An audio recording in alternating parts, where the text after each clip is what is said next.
If you're feeling stuck in life, then listen up. A couple years ago, I was exactly where you are right now. A few years later, I built a 7-figure business. I travel all over the world, shooting the most expensive real estate, and I built myself a pretty incredible career. But looking back, just a few years ago, I was a waiter. I worked a regular job. I was making $48,000 a year.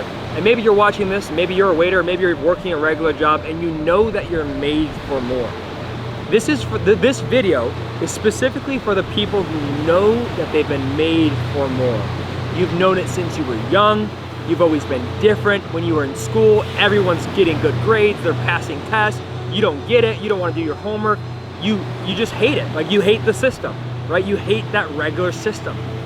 And you never knew where to fit in because you didn't enjoy college, or you skipped college, or you're not getting good grades, or you're in geometry class and everybody gets it besides you. I remember it was time for the SATs, and I was so demoralized by the SAT, and also I had an SAT prep class and I hated it, but everybody else seemed to get it except for me.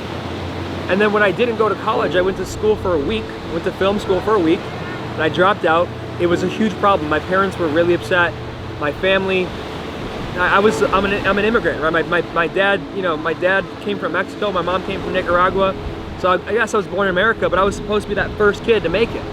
And I was just the weirdo. I just wanted to make videos.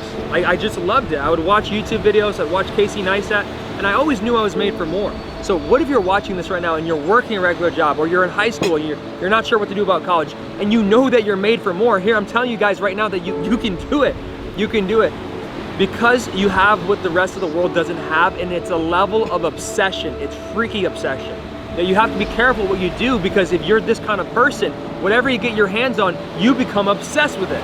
So a couple years ago, I quit my job. I got into real estate videography, and I became obsessed, and quickly became, one of the top producers in the game. But this is the message. The message is here. The reason I didn't quit my job for so long was because I felt like that I got some opportunity that I couldn't give up. Right? I was making 48 grand a year, and at the time, it was so big to me. It meant the world to me. And I didn't want to give it up because I was a parent. I just had a kid, I'm married, I'm 20, I'm just young. And I knew there was another level. I always knew.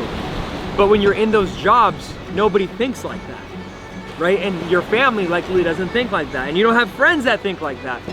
But you're on the internet, you're watching people like me, you're like, hey, maybe there's another level. Here's what I would say, is find your freaky obsession.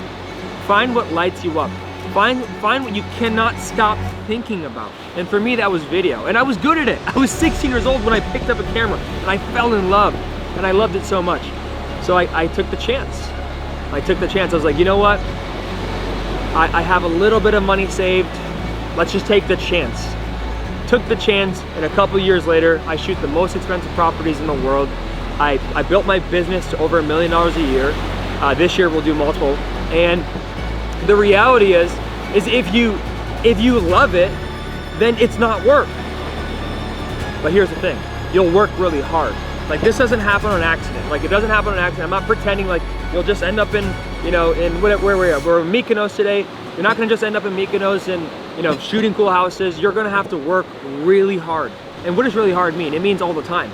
You'll never stop. For 2 years, I only worked. All I did was work for 2 years. What did I do? I skipped Thanksgiving, I skipped Christmas, New Year's Eve, 4th of July, birthdays, everything. I skipped it. I went dark for 2 years, and I grinded. And everybody laughed because I was doing something nobody else was doing. And I was getting agents on camera. Oh, it's so funny. But who's laughing now? I love the last laugh more than anything else. And another thing is, if you're this kind of person who hated the SATs, who's freaky obsessed, what else is different about you is you're probably extremely competitive.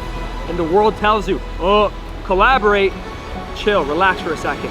In your market, wherever you start your business, be a psycho competitor. If you do that, you'll build a great business. So this, what's the point of this message? Did I just get on here to waste your time, or did I get on here to give you a message? The message is this, is if you're in this job, or you're in this place where you know you're made for more, but you don't know how to start, what you have to do is you have to start with the first thing. And the first thing is a really big risk. You have to take one really big risk. For me, I quit my job, I bought all this equipment, I had all my money saved up, and I bought it. Take a risk, do something crazy. And then when you get into it, never stop for 2 years. That's all you have to do. I'm not saying you're gonna get rich quick. I'm not gonna say that, you know, in 1 month you're gonna make $10,000, but what I am saying is if you go dark for 2 years, if you tune into the obsession, if you get freaky obsessed, and also you don't listen to the voices because you are crazy. Come on. How do you think this happens in 2 years? You have to be crazy. So in the beginning, people are gonna be cheering for you. You're gonna pass them really quickly and everyone's gonna hate you. People that you thought would, people that you thought would be, friends for life are gonna turn around and hate you. That's fine. You're the crazy one. They're not crazy. It's fine. You're the crazy one. Comment your goal down below and then come back in 2 years and we'll see what happened. Good luck, guys.